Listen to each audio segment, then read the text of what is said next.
Eu particularmente acredito que nós que cantamos, nós temos de ter muito cuidado para não gravar qualquer coisa, para não cantar qualquer coisa, ou só porque achamos bonito isso. Não. Eu acho que a grande diferença de alguém que canta música religiosa é cantar a verdade que se passa no coração. Como hoje a gente teve a oportunidade de ouvir a Rogerinha cantando aquele salmo, hoje que eu estou falando quarta-feira, mas foi no sábado da missa, viu? Nós já estamos assistindo o programa na quarta. Quando eu ouvi aquela menina cantando, Deus me tocou tão profundamente, porque havia uma verdade naquela voz.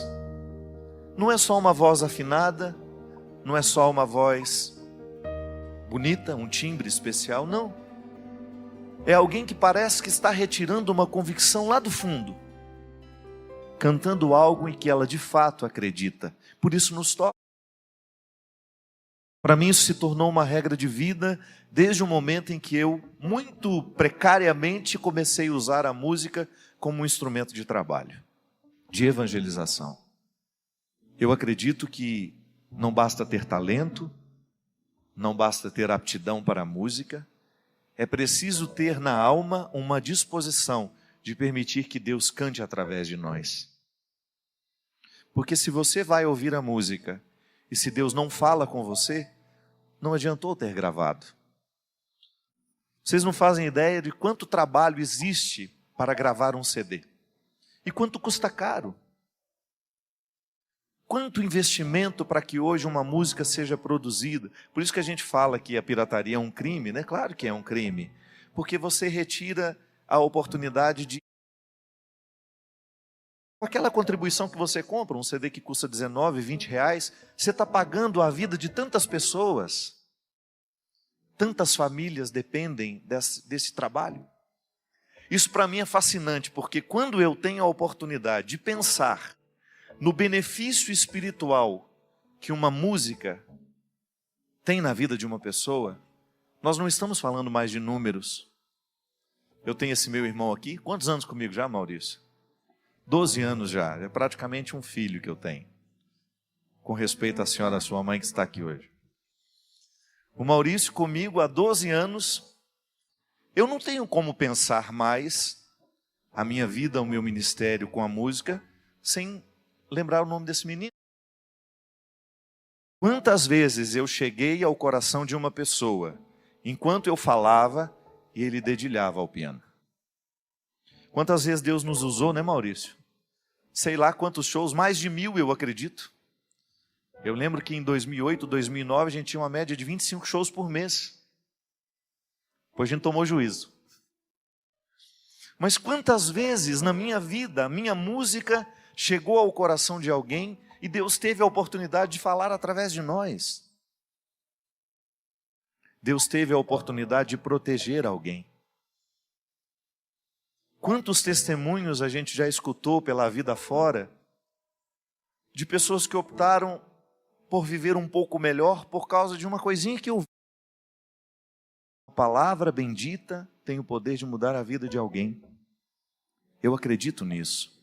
É isso que me faz sair de casa, enfrentar os meus cansaços, as minhas dificuldades, porque eu tenho muitos defeitos. Vocês conhecem alguns porque eu tenho coragem de contar, outros só as pessoas que vivem comigo. A Tânia, o Everson, a Teca, essas pessoas que me engolem todo dia, que me veem levantando e me vão ver dormindo. São as pessoas do meu dia a dia. E se tem uma coisa que eu sou muito honesto com eles, é dizer isso. Nós não podemos permitir que o nosso temperamento difícil seja definitivo para nós. Tenho muitos defeitos, mas eu quero cuidar deles todos os dias. Eu quero ter a oportunidade de saber que Deus está tendo em mim um canteiro de obras. Um canteiro de obras. Eu quero ficar cada vez melhor, mais leve, mais amoroso, menos rancoroso, mais amigo, mais leve.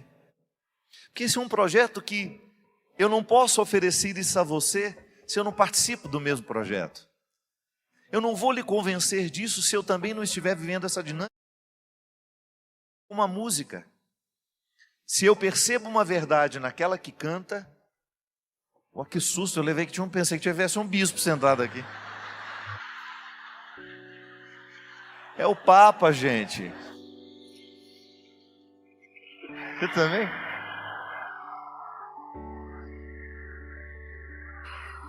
Ainda tá rindo pra gente, olha lá, ó, que bonitinho. Que susto, eu levei... Eu não tinha olhado pro lado ainda. Seja bem-vindo, seu João Paulo II. Nós gostamos demais do senhor. Mas se a gente não percebe a verdade, entra no ouvido e sai no outro. Ah, minha gente, Deus tem tantas coisas a realizar na nossa vida. Se a gente levar o nosso cristianismo a sério, com uma proposta feliz, uma oportunidade única de aperfeiçoar o ser humano que nós somos, isso é lindo. De saber que Deus vem todos os dias recolher em nós, assim como o pescador vai no rio para recolher os seus peixes. Deus vem em nós diariamente para tentar recolher de nós o melhor que nós podemos ser. Isso é ser religioso. Isso é praticar religião. É a gente viver um trabalho humano diário de aperfeiçoamento, de retirar da dinâmica da nossa vida tudo e qualquer coisa que possa ser um obstáculo à nossa melhoria. Por isso que nós não podemos compreender uma vida cristã amarrada em vícios. Não tem como. A vida cristã é a dinâmica das boas escolhas. Nós falávamos isso na missa de sábado. O que me protege? Toda vez que eu traço o sinal da cruz sobre mim, qual é a proteção que eu estou invocando? Outro dia um rapaz, até ironicamente, no Twitter, ele falou para assim: padre, me abençoa. Eu sabia que ele estava ridicularizando, que ele não estava pedindo seriamente. Eu respondi para ele: meu filho, quem nos abençoa são as nossas intenções. Se a gente não estiver bem intencionado,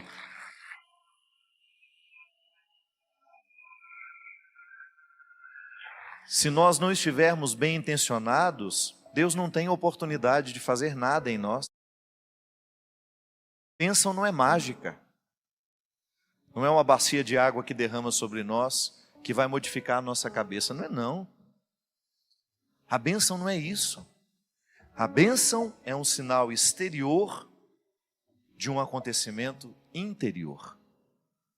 É como peregrinar. A peregrinação externa, essa que nos leva de uma cidade para outra, ou até que nos leva de um país para o outro, nós que já peregrinamos na Terra Santa, por exemplo, essa peregrinação que nós fazemos de fora,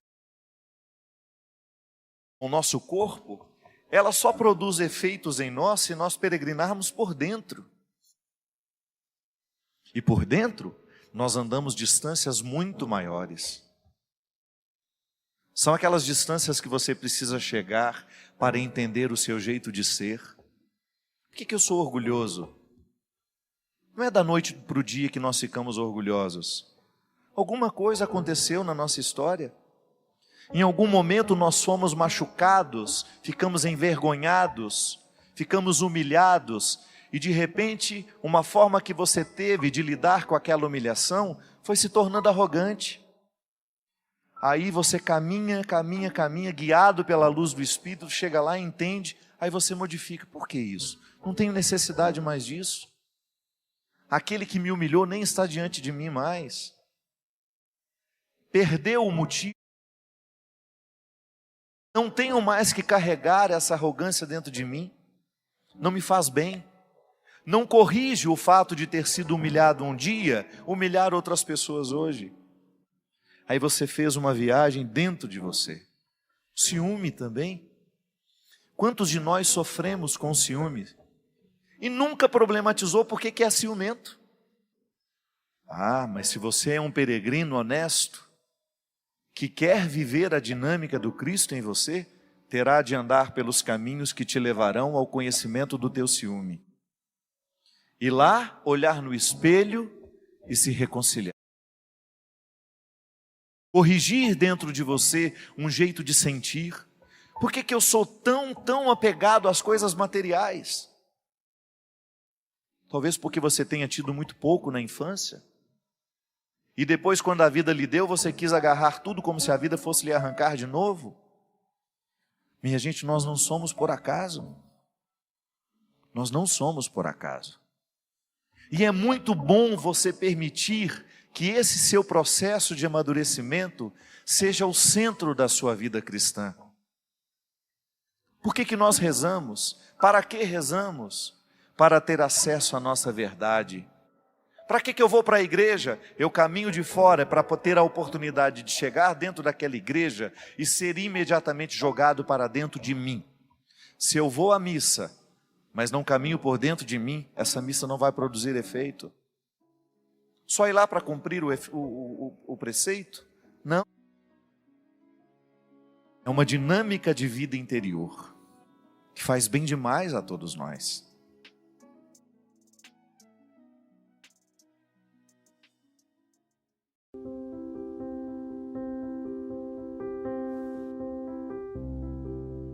Eu encontrei aqui uma pessoa que me mandou um testemunho até bastante grande. Eu vou ler só um pedacinho dele.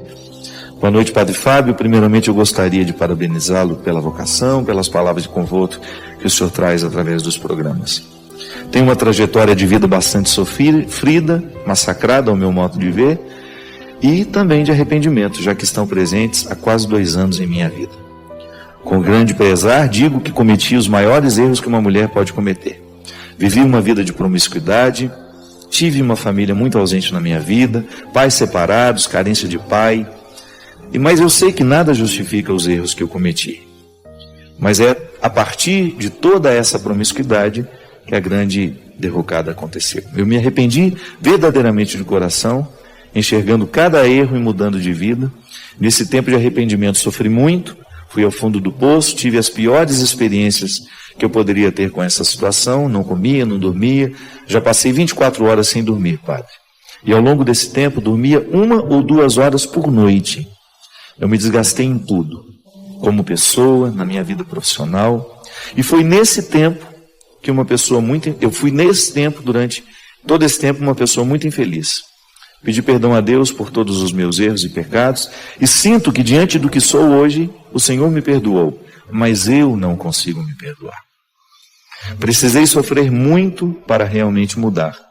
Mudei a mentalidade, a postura, o modo de pensar, agir, mudei a minha vida e posso dizer que nasci de novo e me tornei uma pessoa nova. Porém, mesmo com todo o meu arrependimento e minha mudança, eu não consigo seguir em frente.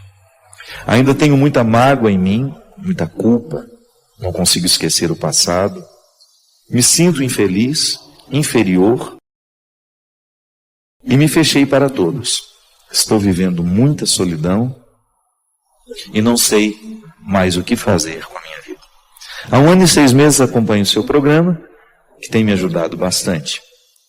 Por favor, padre, comente em seu programa sobre o arrependimento e como é possível seguir em frente depois de tantos erros cometidos. Muito obrigado, Carol. Carol, minha filha, você falou uma coisa tão verdadeira. É muito mais fácil a gente acreditar no perdão de Deus do que acreditar no nosso. E você sabe que boa parte das pessoas que eu encontro, Carol, que tiveram vidas muito erradas, e você não se sinta inferior por isso não, viu? Todos nós somos muito pecadores. É que aqui você está sendo honesta com seus pecados e você está tendo coragem de contá-los. Todos nós pecamos muito, todos nós erramos muito, Carol. E todos nós precisamos viver a dinâmica do perdão, que consiste em receber de Deus e depois concedê-lo a nós mesmos. Receber de Deus é a parte mais fácil. Sentir que Deus nos perdoa. Basta a gente fazer uma verdadeira experiência do amor de Deus e você vai ver que Deus não tem motivo para não lhe perdoar. Ele é pura misericórdia. Se você ler os evangelhos, você vai ver que Jesus em nenhum momento tem problema com os pecadores. Ele tem problema com os moralistas, tem problema com os religiosos, com os ratos de sacristia. Naquela época, né? Era outras sacristias. Com aquela gente ele tinha problema, ele tinha dificuldade, porque nem sempre ele encontrava verdade nessas pessoas. Agora com os pecadores não, ele fazia questão de estar com eles. Se você vai ver no Evangelho, minha filha, em muitos momentos Jesus esteve com pessoas que nós não gostaríamos de estar. Ia a lugares e ele era criticado o tempo todo por isso, porque estava com aquelas pessoas. Quando a pecadora lavou os seus pés, que era um gesto de intimidade, todos ficaram assustados ao redor, achando um absurdo ele permitir aquilo. Mas ele não estava nem aí com o que diziam os religiosos. Ele estava preocupado em falar ao coração de quem de fato precisava dele. Então, Carol, não se sinta menor por ter pecado, por ter vivido uma vida de promiscuidade, viu? A gente tem que ter vergonha da nossa hipocrisia. Isso sim a gente tem que ter vergonha. A gente tem que ter vergonha de não ter coragem de contar a nossa fragilidade e a nossa fraqueza. A gente tem que ter vergonha de enfiar a carapuça, esconder o nosso rosto para sair apontando os defeitos dos outros. Quando Jesus faz a experiência de buscar os que estão fora, Carol, ele está justamente nos dando a lição de vida. Que ele está o tempo todo oferecendo a sua misericórdia para que depois dela a gente possa recomeçar diferente. Aí o segundo passo é o mais difícil. Por exemplo, a pecadora que foi perdoada em público. Deus ofereceu a ela o perdão através de seu Filho Jesus. Mas só ela sabe o que precisou enfrentar. Só ela sabe o que precisou fazer. O exercício diário de quebra de hábito que lhe impedia de ver-se de maneira misericordiosa. Imagina que aquela mulher, Carol, tinha deitado na cama de milhares de homens e tinha permitido que muitos lhe tratassem como um objeto. Imagina o que isso provocou dentro dela. Receber o perdão de Deus não bastava. Era preciso transformar um perdão de Deus em perdão a si mesmo. Quando a gente não transforma o perdão de Deus em perdão a nós mesmos, nós não nos recuperamos. E é por isso que nós ficamos responsáveis por anunciar o Evangelho, para lembrar isso, que depois do perdão de Deus nós precisamos dar o nosso. Você precisa olhar-se no espelho, você precisa olhar-se e reconhecer-se como alguém de valor. O seu pecado não pode ter tido o poder de apagar o amor que Deus tem por você. Sabe, Carol, o seu desafio é o de 90% das pessoas que agora nos assistem. Sinta-se acompanhada. Todos nós, de alguma forma, estamos necessitados de transformar o perdão que Deus nos deu em perdão a nós mesmos. Todos nós, sem exceção, Carol, estamos necessitados de fazer essa conversão. O amor que Deus tem por mim precisa me motivar agora em amor a mim mesmo. Porque se eu não tiver amor a mim,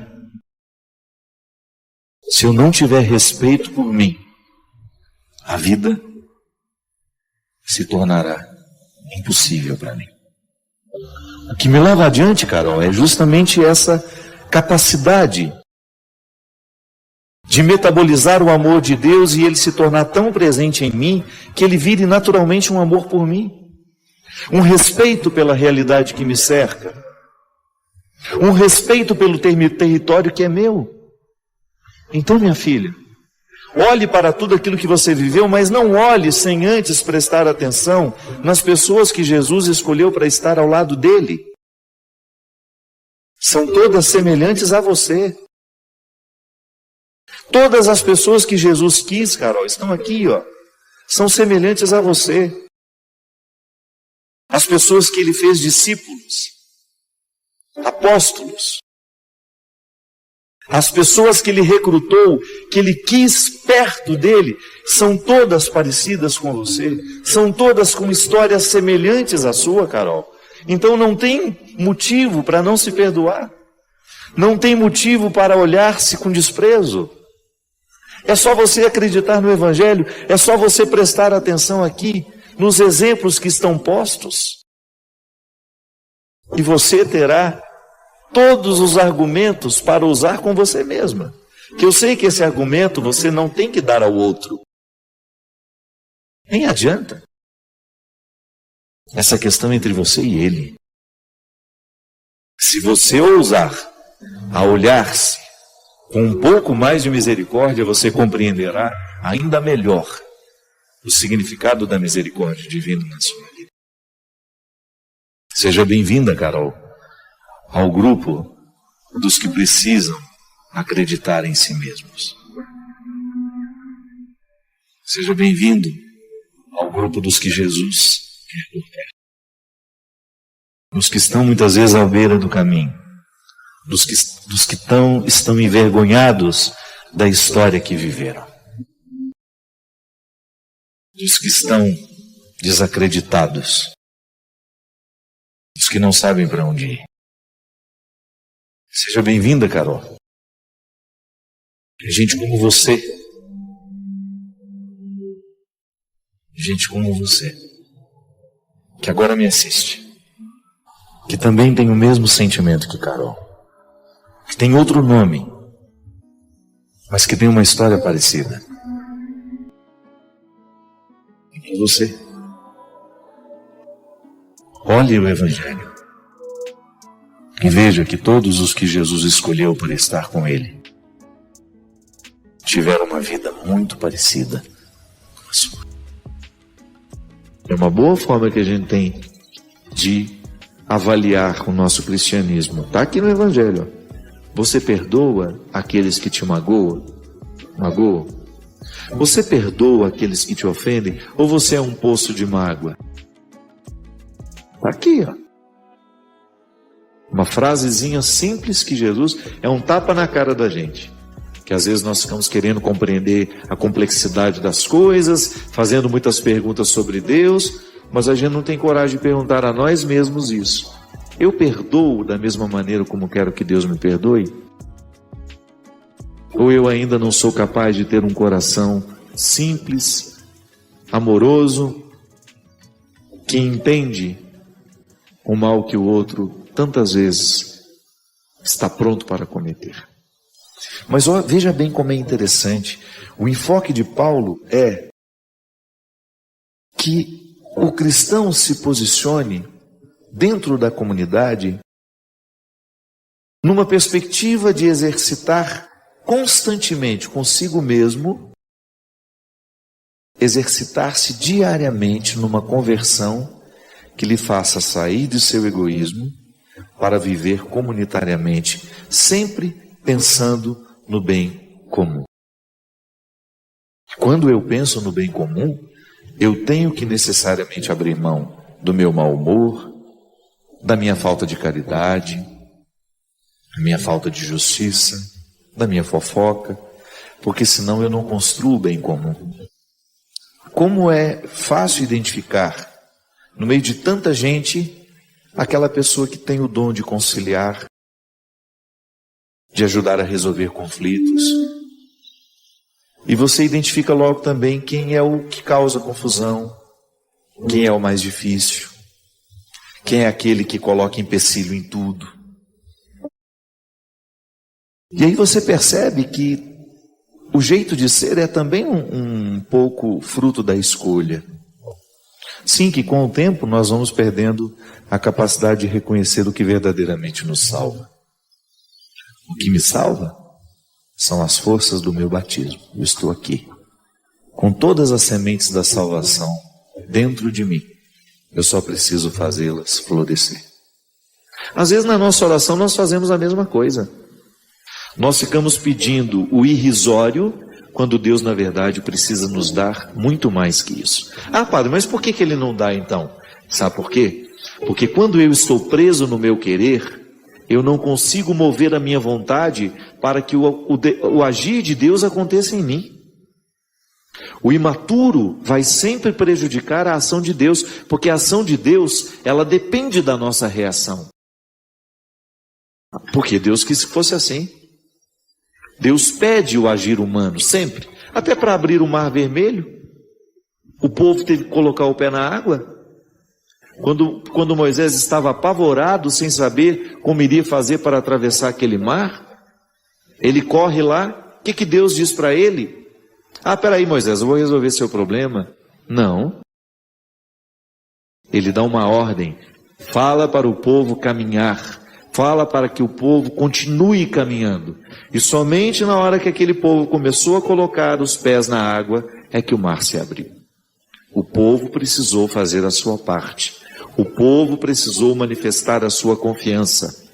O povo precisou exercer a sua vontade. Nós queremos a libertação. Então, ao colocar o pé na água, o agir de Deus se tornou uma realidade.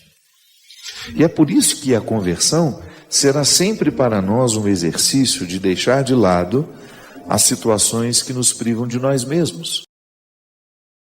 Porque só quem está na conquista diária de si mesmo vai saber oferecer-se a alguém. Caso contrário, se não houver essa busca pessoal por ser de si mesmo, nós não teremos condições de nos oferecer a alguém.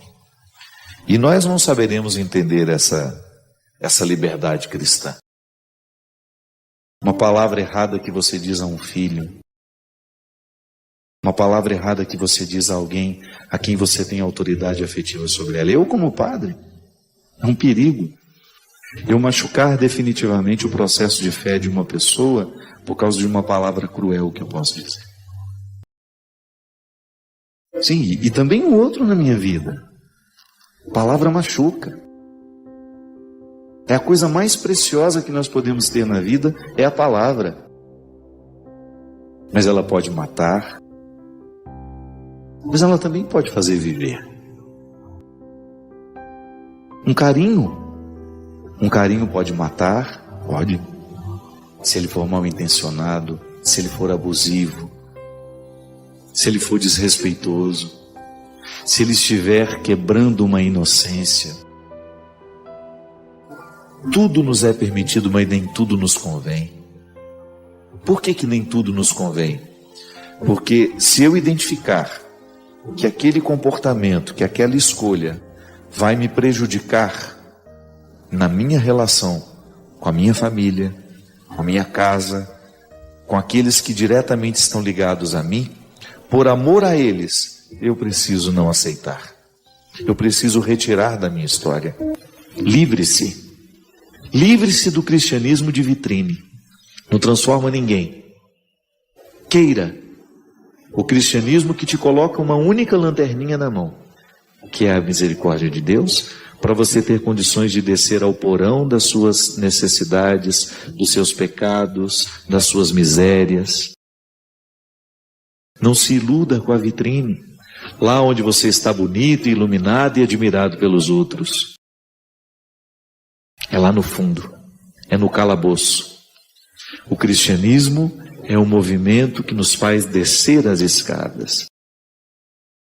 Quanto mais eu desço essas escadas, mais eu vou conhecendo as estruturas da minha vida. E volto a dizer, quando nós vivemos os benefícios dessa transformação que o Evangelho nos traz, aqui inclusive tem uma passagem que eu gosto muito.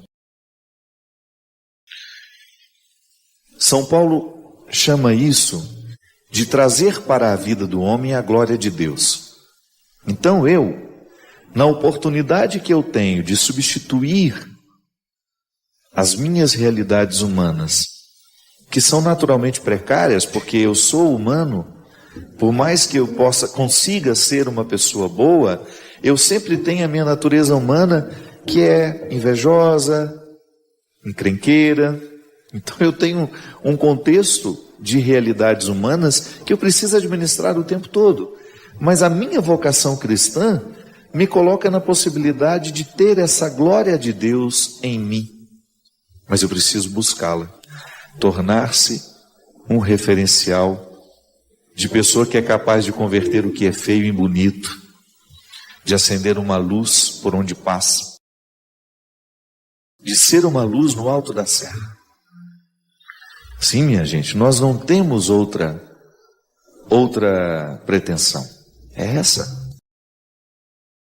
Então eu quero ouvir esse conselho de Jesus aqui. Eu não quero dar ordens a Deus. Eu quero ouvir dele o seu conselho. E o momento de oração, o momento da contemplação, é um momento privilegiado de ouvir a voz do Senhor na nossa vida. É claro que na nossa oração nós temos o direito de dizer a Deus o que a gente quer, o que a gente precisa. Mas o silêncio, ele será muito mais eficaz, sabe por quê? Porque nem sempre a nossa palavra alcança o que de fato a gente precisa pedir a Deus. Porque pode ser que o que eu queira que Deus faça para a minha vida não seja o que de fato eu preciso. Às vezes o meu querer é muito superficial. E eu fico insistindo em pedir a Deus aquilo que eu quero. E pode ser que ainda não tenha acontecido e eu fico chateado com Deus, mas é porque aquilo que eu quero não é o melhor para mim. Então é tão mais interessante a gente ficar diante de Deus, dando a Ele a liberdade de nos mover, né? De nos dar aquilo que de fato a gente precisa, ainda que a gente não saiba o que é. Sim, precisamos tomar cuidado com isso. Precisamos ter muito cuidado para que a nossa oração não seja uma manifestação espetaculosa das nossas vaidades. A nossa oração, ela precisa ser um movimento da nossa alma que nos leva na direção de Deus e depois nos devolve na direção dos nossos irmãos. É o que eu desejo a você.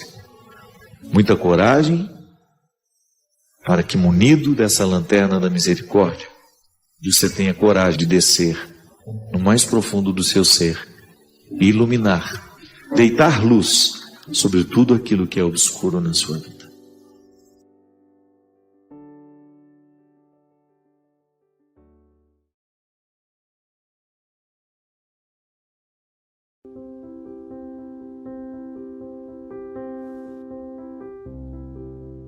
Deus não nos coloca fardos, Ele nos alivia. Porque essa é uma consequência natural daquele que se empenha no processo de mudança. A gente vai ficando mais leve. Ter um coração de Jesus significa ter um coração mais leve. Ter um coração semelhante ao dele, a gente abre mão dos ódios que nos pesam, dos rancores que nos machucam. E aí a gente vai assumindo uma leveza humana que é um projeto muito interessante. Ouso dizer, é um projeto muito inteligente, que só os sábios saberão compreender. Nós não temos o direito de perder a nossa vida ao lado de pessoas, de situações que nos façam perder. Foi Ele mesmo que nos disse: de nada vale ganhar o mundo se você perder a própria vida. De nada vale ganhar o mundo se nós perdermos a própria vida. Talvez você esteja pensando, e é verdade.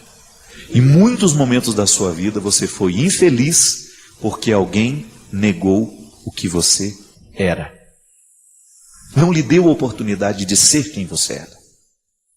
Aí, minha amiga, é um desastre. Quando nós não somos interpretados de um jeito certo, quando o outro olha para nós, do mesmo jeito como ele olha para uma parede, ou para um quadro na parede, ou ele olha para nós como se fosse um objeto de decoração na vida dele, você corre o risco de estar sendo objetificado. Perdeu a identidade. Deixou de ser. Entrou na dimensão do fazer da maneira mais cruel que um ser humano pode entrar. E às vezes, nós vamos ficando cansados e a vida vai ficando um fardo para nós, porque nos falta essa coragem de romper com aquilo que nos faz ficar perdidos. Você é um território sagrado. Dizer que você é um filho do céu, mesmo que você já tenha errado muito na vida, mesmo que você já tenha fracassado muito, não importa. Hoje é dia de recordar que você é um território santo. E ao reconhecer que é um território santo, você tem o direito de desfazer todos os acampamentos irregulares que porventura aconteceram na sua vida. Pessoas que chegaram, estruturas, mentalidades, coisas que de repente foram tomando conta de você e que lhe transformaram num objeto, num bem de consumo. E infelizmente você acostumou a viver assim, mas sabe muito bem lá dentro, no fundo do coração, sabe que este incômodo precisa terminar, porque a sua realização é que está em jogo. E nós não temos o direito não, gente, de brincar com a nossa realização. Nós não sabemos quanto tempo a gente tem, não é verdade? Quanto tempo nos resta para a gente ser quem a gente é? Não vamos ficar perdendo tempo com o não ser, ou com realizar o sonho do outro, porque ele me imaginou assim, assim, assim. Não. A vida é urgente e nós precisamos viver com muita disposição a oportunidade de ser hoje, aqui, neste momento. Hoje é Jesus nos dizendo isso: vinde a mim todos vós que estáis cansados. Porque quando nós estamos escolhendo errado, a gente fica cansado mesmo. É sempre muito desgastante. É sempre muito desgastante quando nós estamos com a percepção de estarmos no lugar errado, fazendo o que é errado, com as pessoas erradas. É cansativo.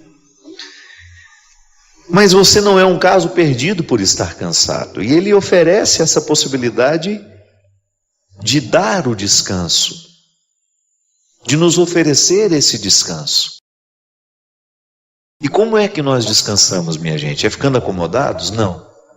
Nós podemos descansar quando, com muita consciência, com muita responsabilidade, a gente caminha na direção do contexto certo.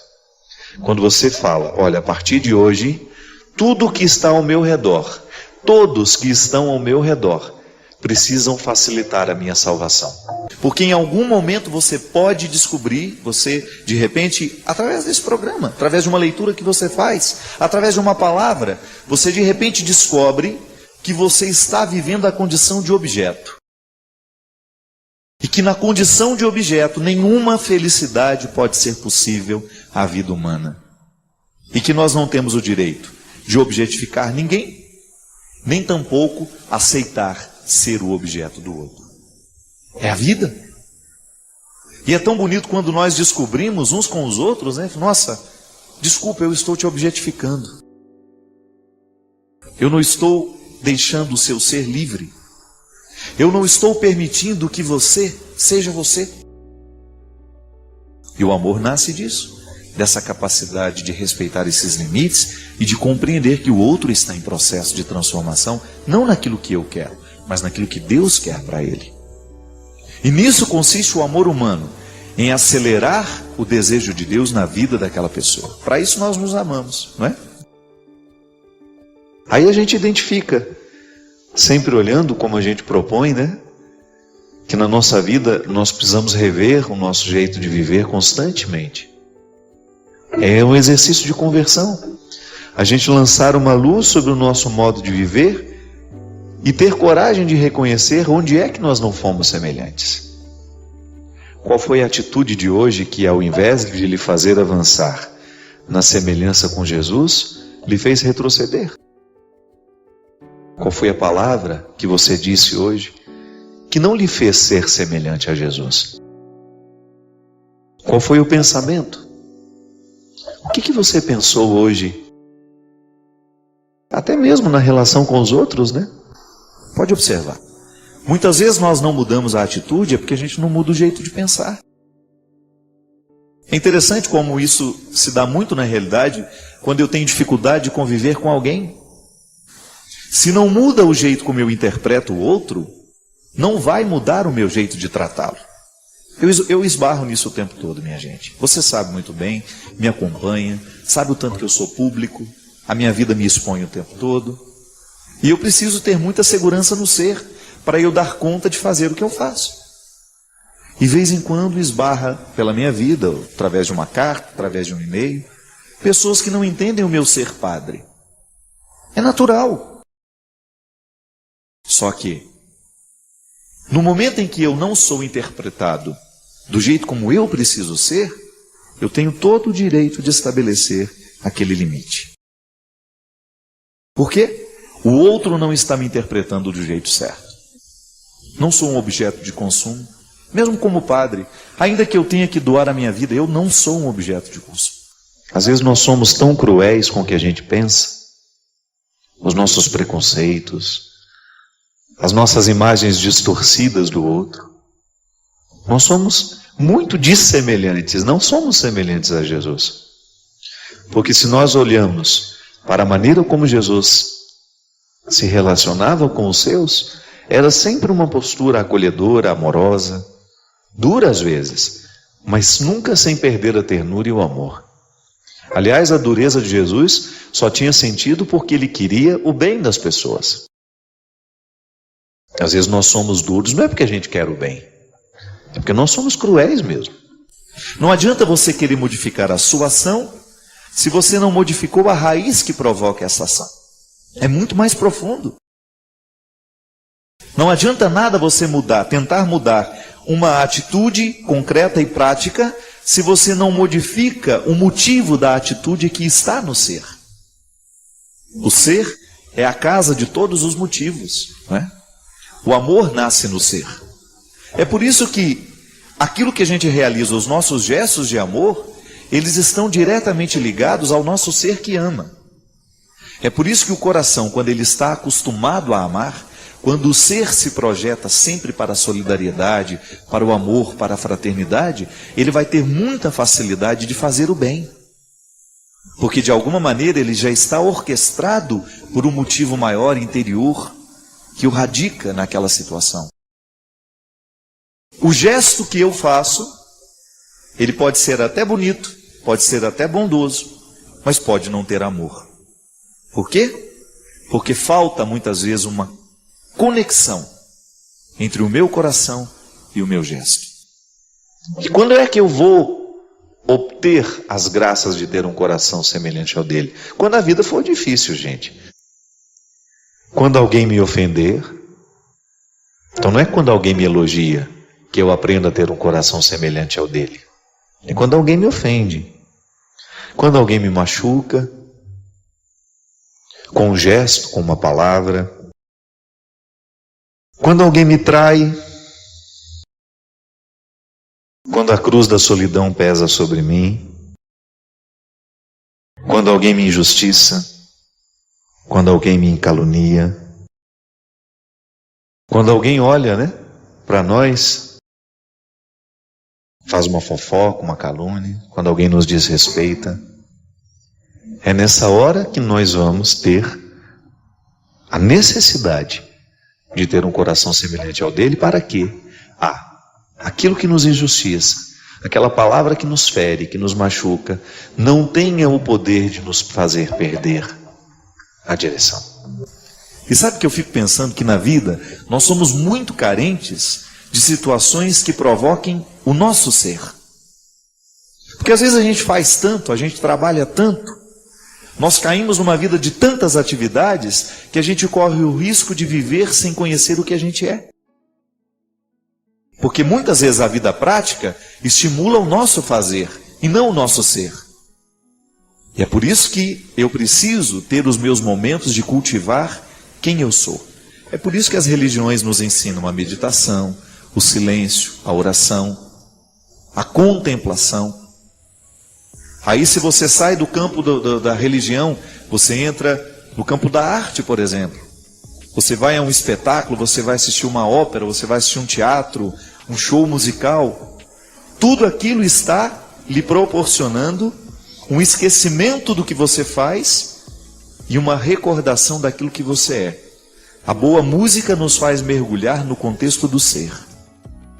E é por isso que a nossa maturidade humana depende dessas visitas que nós fazemos ao ser. Porque é no ser que a gente modifica o que faz. Por isso que é bom a gente ouvir para pessoas que estejam comprometidas com o bem da gente. Ela não vai nos enganar. Por isso é bom conviver, trabalhar, dividir a nossa vida com pessoas que estejam comprometidas com o nosso bem. porque você vai fortalecendo dentro de você essa salvação. Há muitas pessoas que estão interessadas na nossa perdição, porque não nos amam. Não estão comprometidas com a nossa verdade pessoal, não estão comprometidas com o nosso projeto de vida, nos tratam de qualquer jeito. Você não é um objeto de consumo. E muitas vezes as pessoas se aproximam de nós com um desejo tão ganancioso de serem as nossas administradoras, né? Por quê? Está te interpretando errado. Muitos casamentos dão errado por causa disso. Porque o marido interpreta a mulher como um bem de consumo. Não interpreta ela como um ser humano que tem vontades, que tem desejos, que tem sonhos. Então a atitude, muitas vezes, que cerceia, que agride, só vai ser modificada no momento em que o marido olhar para a mulher e interpretá-la de um novo jeito. Aí há liberdade. E na liberdade nós podemos ser irmãos, podemos ser amigos, podemos ser felizes, porque ninguém está impedido de ser. É por isso que Jesus fala, e ele aconselha aos seus naquela época, que a gente precisa ter um coração semelhante ao dele. Porque se a gente luta para ter esse coração semelhante ao dele, a sabedoria vai nos ajudar a discernir se o contexto está favorável para a salvação ou se o contexto está favorável para a perdição. Particulariza essa palavra hoje. Pensa o que essa palavra representa na sua história hoje. Olhe para o contexto mais íntimo da sua história hoje. Particulariza isso. Você está hoje enfrentou situações, estabeleceu vínculos hoje que favorecem o contexto da sua salvação ou favorecem o contexto da sua perdição? É possível ser muito concreto nessa reflexão. Então, antes de fazer o que Jesus faz, eu sou convidado a ser quem Ele é. Essa é a ousadia da proposta cristã, para mim, para você. E ao dizer que eu sou filho do céu, eu estou assumindo na minha vida o compromisso de ser com Jesus. E aí, naturalmente, eu vou ter os mesmos gestos que Ele tem, as mesmas atitudes. Mas a palavra primeira é ser. Eu sou cristão. E porque sou cristão, as minhas atitudes nascerão naturalmente cristãs. Naturalmente é uma palavra difícil, né? Porque nem sempre é natural o nosso gesto cristão. Mas é porque falta a conversão do ser. Porque a vida cristã não é outra coisa senão você zelar diariamente pelo contexto da sua salvação. Tome posse disso. Ser salvo consiste em você zelar pelo contexto da sua salvação. Aí você olha para a vida que você vive, as pessoas que têm autoridade sobre você, influência sobre você, os livros que lê, a música que escuta, o programa que assiste, aquilo que a gente deixa guardar na cabeça e no coração. Esse é o contexto da sua salvação ou não. É o contexto também, pode ser o contexto da perdição. Não adianta. Não temos como negar. Esse contexto humano é onde Deus pode agir ou ele pode ser privado de agir. Mas ao assumir este compromisso de não perder de vista o ser que você precisa, viver e experimentar o tempo todo e mergulhar, quando olhamos para Jesus, nós descobrimos quem nós devemos ser, como devemos pensar. Só que aí Paulo dizia, para que a gente tenha atitudes de Jesus, nós precisamos ser como Ele. Aí o que ele fala? Que nós precisamos primeiro transformar a nossa mentalidade. Ter o coração semelhante ao de Jesus pode nos parecer uma coisa cândida, né? Distante de nós. Isso é para os beatos, não. Ter um coração semelhante ao dele é ter um coração que seja capaz de zelar pelo contexto da nossa salvação. E volto a dizer, nós não estamos falando apenas de uma salvação escatológica para depois da morte. Também. É que ela, na verdade, é apenas uma consequência do viver bem. Às vezes eu encontro pessoas que estão muito preocupadas com a salvação escatológica, com a salvação depois da morte, e esquecem de viver bem as suas vidas. E isso é naturalmente contraditório. Eu não preciso nem me preocupar com a salvação depois da morte se eu vivo bem a minha vida. Se eu zelo pelo contexto da minha salvação, se eu não permito que as estruturas diabólicas tenham ascendência sobre mim ou venham crescer dentro de mim, particularize isso. Quando eu asseguro que o meu ser está mergulhado num processo de transformação, de conversão, se eu estou vivendo a dinâmica desse batismo, é natural que eu ame, é natural que eu queira o bem, é natural que eu não semeie discórdias, é natural que eu saiba controlar as minhas vaidades, é natural que eu saiba controlar os meus orgulhos, é natural que eu não queira mentir, porque o ser está conectado em Jesus e sabe muito bem que viver a dinâmica de Jesus é justamente negar tudo isso, é não querer isso como parte, é não querer fazer parte dessas misérias todas, não é? Aí você então de alguma maneira controla a sua dimensão adâmica que não morre, que está aí dentro de mim, que está dentro de você. Quando nós abrimos as portas do que é ruim, a gente se perde.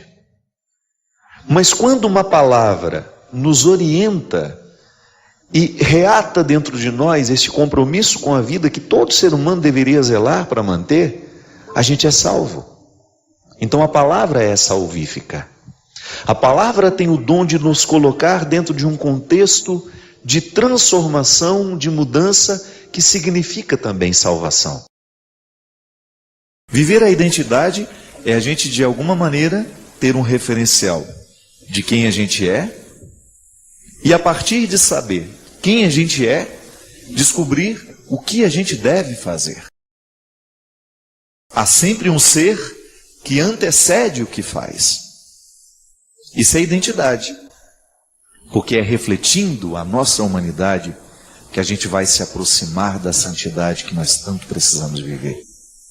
Não há um outro jeito. Eu não sei, eu não posso ficar santo se eu não tocar nas minhas questões humanas, se eu não aprimorá-las e modificar essas estruturas. Que às vezes a gente pode ter essa compreensão equivocada de que Deus está nos propondo um fardo. Não. Deus está nos entregando privilégio. Ter um coração parecido com o dele. E é possível, é. A graça atua em nós. E nós assumimos a responsabilidade de lapidar essas mazelas, de cortar esse mato que cresce, né, na personalidade da gente, que ofusca a semelhança. Aí sim é possível eu ter um coração semelhante ao dele. Essa é a antropologia cristã. Ao me ensinar, a igreja me ensina isso. Que na história, no tempo, no dia de hoje, no cotidiano que hoje eu enfrento, eu sou convidado a legitimar a presença de Jesus na história. E que o meu ser é o lugar da conversão. É aqui, no meu pensamento, na minha atividade cerebral, nos meus motivos intelectuais, é aqui onde o meu coração bate, onde todos os meus sentimentos são processados, onde as minhas sensações também existem e me ajudam a ser quem eu sou, que a primeira dimensão do cristianismo se forma. É a formatação cristã, poderíamos usar um termo moderno, né? Quando você formata o seu computador, o que você faz? Você o transforma, você o retira, você limpa tudo aquilo que estava lá e você o projeta para um novo tempo. É o que o batismo faz com a gente. Ele nos retira de uma condição antiga e nos formata para uma vida nova. Então, a partir do meu batismo, eu estou mergulhado neste novo jeito de ser de Jesus. Volto a dizer, a palavra de Deus nos orienta, e porque nos orienta, ela nos salva. E hoje Deus nos salva, nos convidando a ter um coração semelhante ao Filho dele. Não é nenhum prejuízo, é um privilégio. A orientação, minha gente, sempre que ela é amorosa, ela tem um poder salvífico. Um pai, por exemplo, pode salvar o filho de muitas coisas ruins. Basta que ele esteja atento à orientação que ele precisa fazer naquele momento da vida da pessoa, do filho. Seja ela uma criança, seja ela uma adolescente, seja essa pessoa já um jovem ou até mesmo um adulto. A palavra salva, porque ela orienta. Ela tem o dom de reorientar o caminho. Um pouco antes aqui em Mateus 5, Jesus fala das bem-aventuranças, né? Bem-aventurados. A expressão bem-aventurados também pode ser traduzida como felizes. E ainda pode ser compreendida como bem encaminhado. Então a palavra de Deus tem o poder de nos salvar porque ela nos orienta. Por isso ela é a palavra de salvação. Eu sou salvo toda vez que sou orientado a agir de um jeito certo.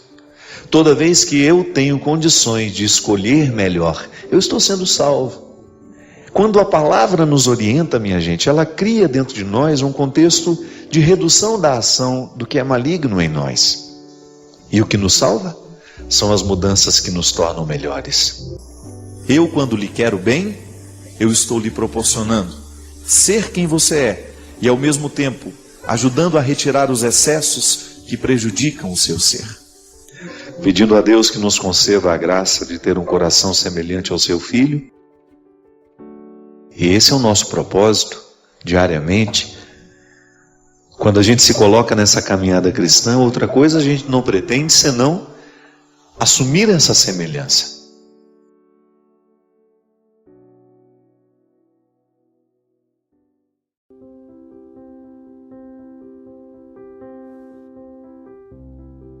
E é bom, Ziza, a oportunidade que nós temos de dizer o que nos ocorre. Porque às vezes a gente quebra no outro também o diabólico. Porque nem sempre o outro tem acesso à nossa verdade. Nem sempre, quase nunca, né? São poucos, né? Eu acho que, se eu não me engano, não me lembro se é em Provérbios, Eclesiastes. Escolhe um amigo entre 1000, porque o velho você vai o beber com gosto. Mas é um entre 1000, um entre 1000. A gente vai ter poucos que têm acesso ao lugar mais sagrado da nossa alma, né? E talvez a característica mais linda de uma amizade sagrada é que ela é sempre discreta. Você nunca pede para ser vista, reconhecida ou para aparecer. E isso é muito bom. Tudo que é alimentado, estruturado na discrição, fica mais forte, fica mais poderoso, porque nunca dependeu de halago ou de aplauso algum. Eu acho que isso é sublime. Para mim, importantíssimos meus, né? Os da Oficina Viva, os que me acompanham no dia a dia, os que conhecem os limites mais difíceis, às vezes, de aceitar que eu tenho. Eu sou uma mulher de um temperamento forte, muito sincera, muito direta, e nem sempre é fácil conviver comigo. Quantas vezes nós brigamos na vida? Nossa, bastante. Quantas vezes as nossas arestas... agora há pouco. Porque isso que é bonito. Eu amo a Ziza e eu sei quais são os defeitos dela. Tem bastante, e ela né, conhece os meus defeitos também. E às vezes a gente sabe que para nós darmos continuidade a esse vínculo bonito, nós sabemos até onde nós podemos estar na vida do outro. Que há um limite. E não é nenhum problema, né? Não. Você reconhecer. Não. Olha, eu sei que com a Ziza a minha dificuldade começa justamente naquele ponto. Então vamos evitar o ponto. Podemos passar por outros caminhos. E devagar, esperar que o outro melhore, esperar que o outro amadureça.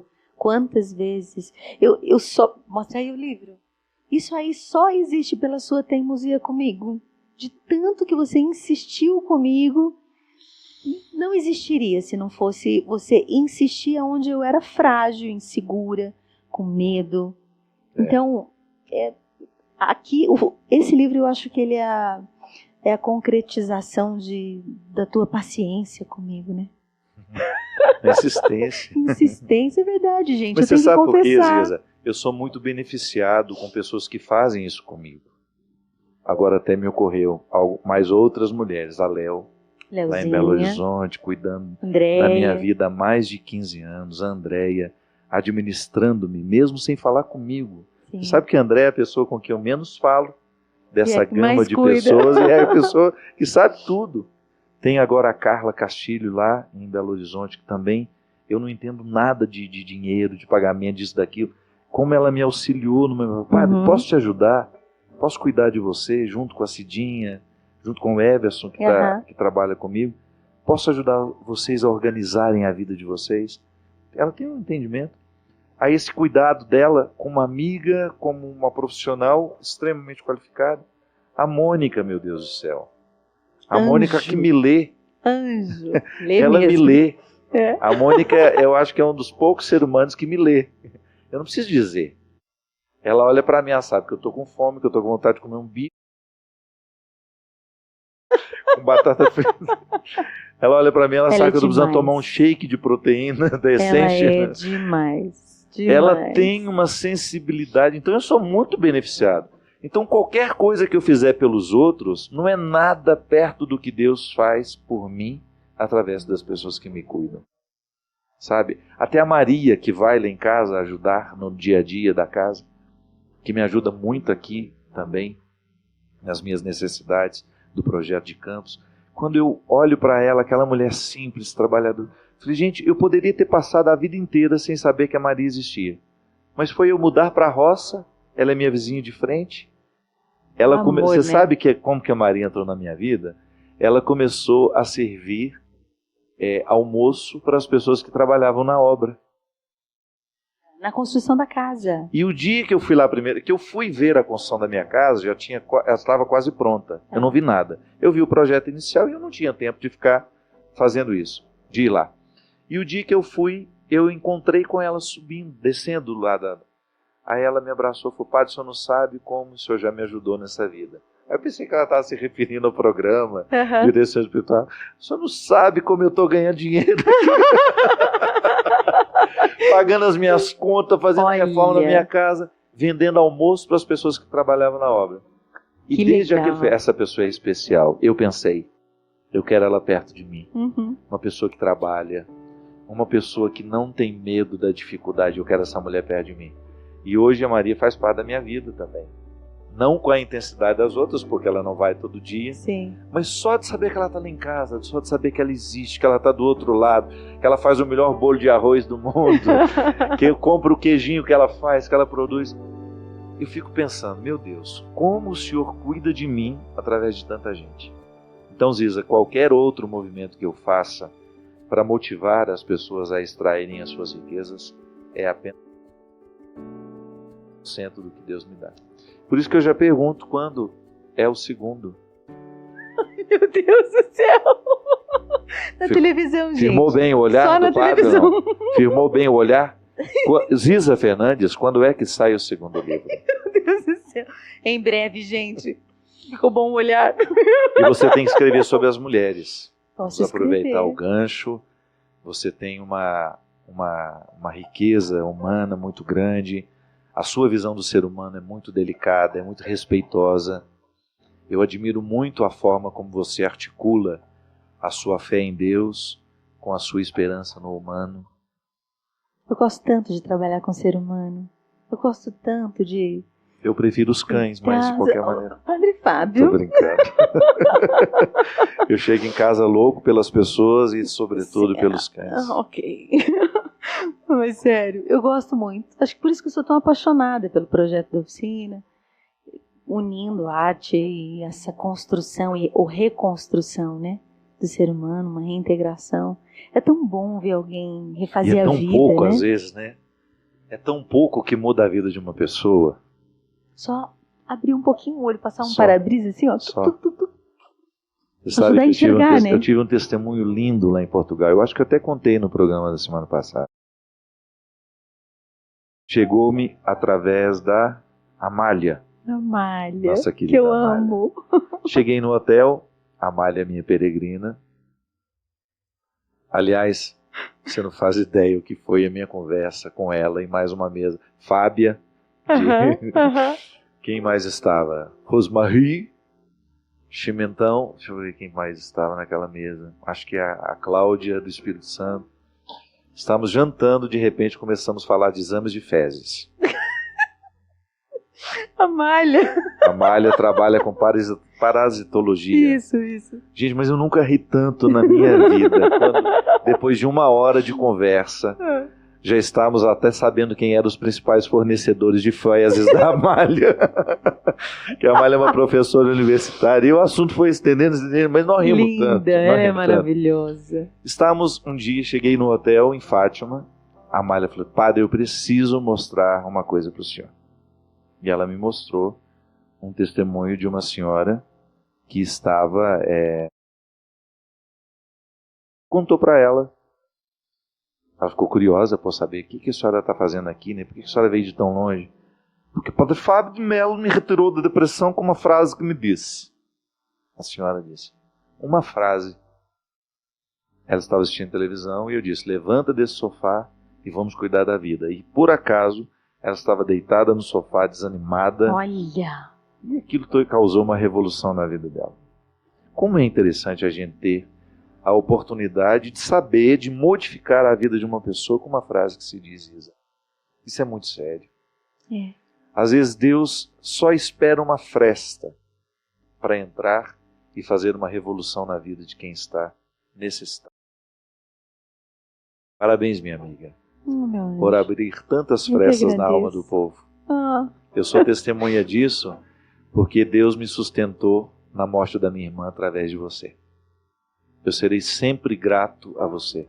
A nossa amizade começou assim, você não sabia que eu existia. Eu era um seminarista sofrido por ter perdido a irmã. Talvez uma das pessoas que eu mais amei na minha vida. E no silêncio daquele quarto onde não tinha ninguém. Que às vezes nós moramos numa casa com 50 pessoas, mas a gente não tem ninguém. Deus me curou quando você começou a cantar. E é isso. A minha história, a minha relação com a morte da minha irmã, o socorro que Deus me prestou, foi através de você. Eu lhe respeitarei eternamente. Porque você um dia varou as estruturas da minha alma, me consolou e me ajudou a acreditar. Eu ainda voltaria a sorrir depois de tanta dor.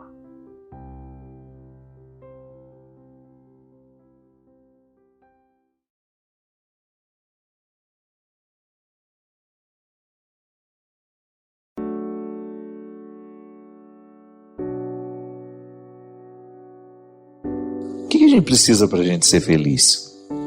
Nós falamos o tempo todo sobre essa tal felicidade.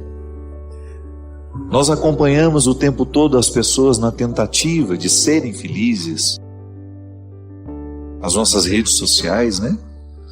Tanta gente publicando aquilo que faz feliz. E até mesmo mentindo em torno daquilo que nos faz felizes. O que nos torna felizes? O que nos torna realizados? E a partir dessas perguntas, nós começamos a desmentir, porque nós mentimos para nós. Quantas vezes eu encontro pessoas, eu identifico isso em mim, uma estrutura mentirosa em torno da realização. Fingimos que estamos realizados. Fingimos que estamos sabendo o que deve ser feito. Ficamos muitas vezes na superfície das coisas, das situações, e nem temos coragem de tocar naquilo que de fato precisa ser tocado para que a nossa vida seja melhor. Nós temos tantas buscas. Às vezes você tenta ser feliz através do seu trabalho. Sim, trabalha porque você quer conquistar alguma coisa que lhe faça feliz. Namora. Tenta ser feliz através desse namoro, ou já se casou, tenta ser feliz neste casamento. Essa vida é tão curta, né? Para que a gente desperdice a oportunidade de sermos homens e mulheres realizados, realizadas, felizes. Porque esse é o desejo de Deus para nós. Conversão é isso. É você identificar se na estrutura da sua vida hoje existe alguma coisa que esteja sendo um obstáculo à sua realização humana.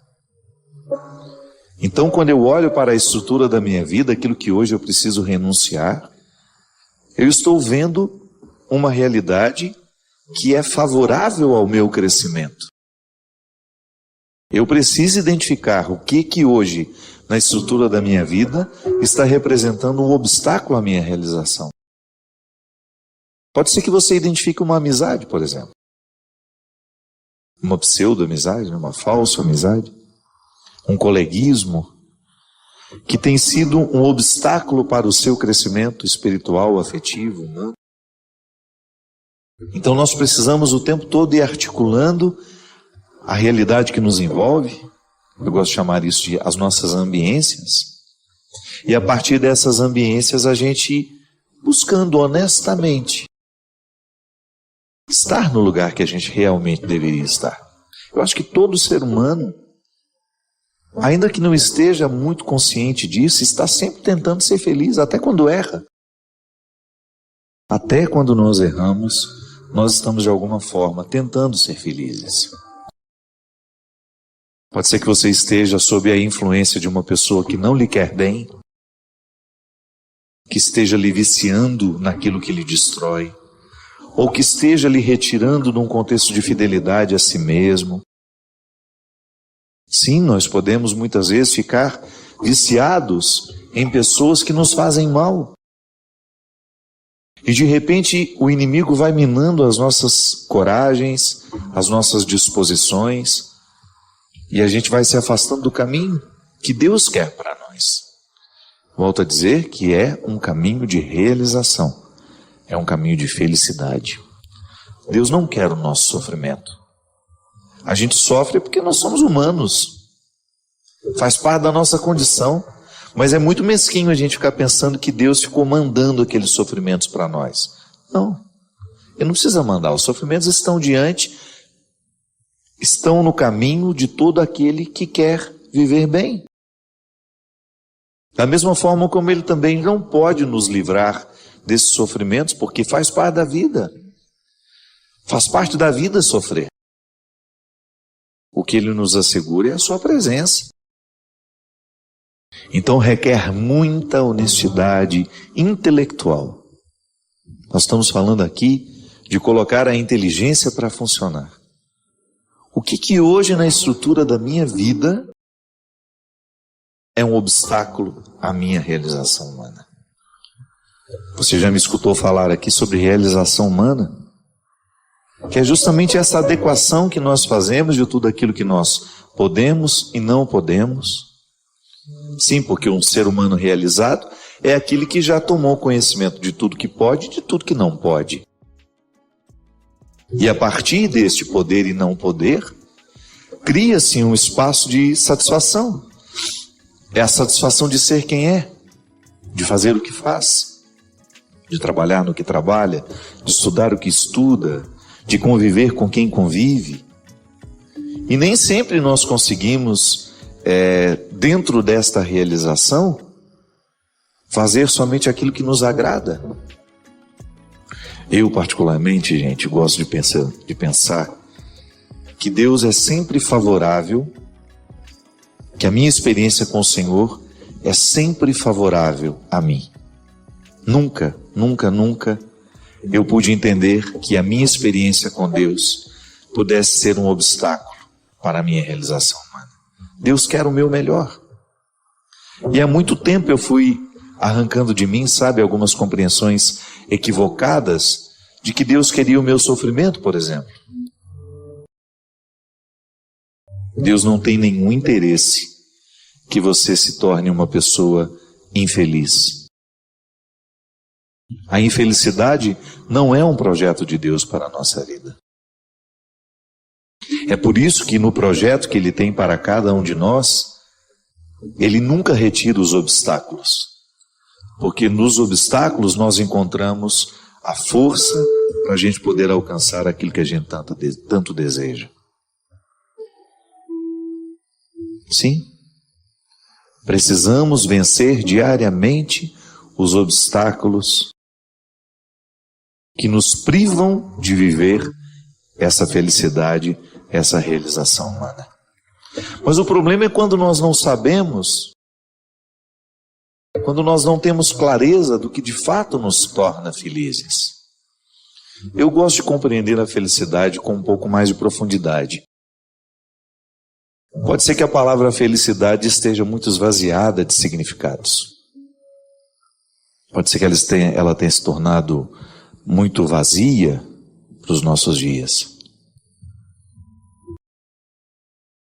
Crescemos muito quando somos desafiados muito mais do que quando somos bajulados. Quando nós aceitamos a provocação da própria vida. Sabe como que a vida nos provoca? Com o nosso mal-estar. Por isso que é tão perigoso tomar remédio para a tristeza. A não ser que tenha diagnosticado uma depressão química em você. E aí, minha gente, nunca é tarde para a gente poder mexer na estrutura da nossa vida, mudar os rumos. Da mesma forma como Jesus não teve medo de mudar a vida de quem passava por ele. Porque Jesus sabia de tudo isso com muito mais profundidade do que nós sabemos hoje. Quanta gente fica curada quando desiste de um emprego, por exemplo. Quando abre mão daquele emprego para ir ganhar menos, mas trabalhar em algo que se gosta. Quanta gente termina o seu conflito quando termina um relacionamento. Ah, mas sofre. Mas pelo menos está sofrendo para curar. Sim, mas geralmente quando as tristezas chegam e a gente entorpece com um comprimido, a gente perdeu a feliz oportunidade de descobrir o que nos incomodava. E aí a gente não muda o que incomoda. Você só vai jogando comprimidos sobre a sua tristeza. E por isso não resolve. Apenas vai passando de um dia para o outro, jogando o conflito para frente, quando na verdade o que resolveria e que retiraria a necessidade do comprimido é um enfrentamento. Uma mudança das peças do tabuleiro. Quantas pessoas resolvem suas tristezas, suas angústias, quando são capazes de colocar as pessoas nos lugares certos? Quando você blinda o seu coração para que ele não seja alvo do desamor do outro. Quantas pessoas melhoram, se curam, quando são capazes de trancar uma matrícula na faculdade e dizer, não é isso que eu quero para mim. Eu me lembro que uma vez eu encontrei uma menina que estava fazendo a faculdade para agradar a mãe. E ela me falou isso. Ela teve coragem de dizer. Perguntei para ela, o que você estuda? Ela falou, arquitetura. E você gosta de arquitetura? Ela, não. Eu estou fazendo porque minha mãe quer que eu faça.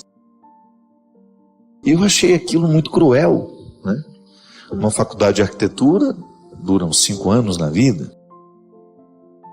Fazer o oposto do que se pretende para agradar a mãe, alguma coisa está errada nessa relação.